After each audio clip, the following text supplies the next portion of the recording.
Good evening. The pandemic has canceled too many events to name, and sporting events have been one of the hardest hit by COVID.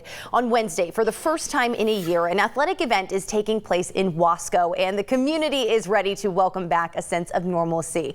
23 ABC's Bain Froney has more on Wasco High School and how their student athletes are feeling about competing once again. This pandemic has not been easy for students or student athletes, but members of the Wasco Cross Country team believe that they are ready to start competing again and start doing what they love.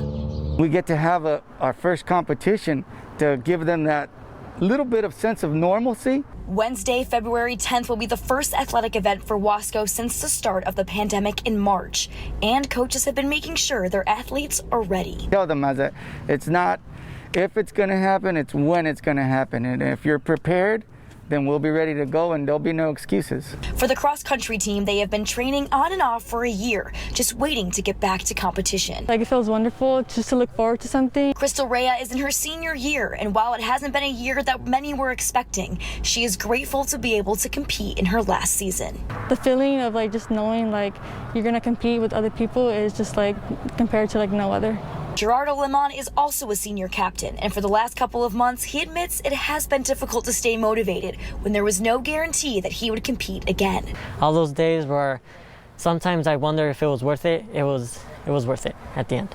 The meet will take place at Westside Park, with spectators socially distanced and wearing masks to cheer on their athletes. Even the runners will be wearing masks at the start and finish of the race, and will be allowed to remove their masks once they are more spaced out during the race, so that Wasco High School can compete safely with Bakersfield Christian High School. You can feel it in the air with the kids. They are absolutely stoked to be able to see other people compete in their sport. And while COVID-19 hasn't been easy for sports, Lemon wants other athletes to know that there is a light at the end of the tunnel. I know sometimes the road can seem a little full of spikes, full of obstacles, but that's what we do in cross country. We run over twigs, we run over dirt, we run over mud. But what I should tell you right now is that you didn't come this far to get that far. You can keep going. The cross country team will also be competing against Garces Memorial High School on Thursday, February 11th. In Wasco, Bain Froney, 23 ABC, connecting you.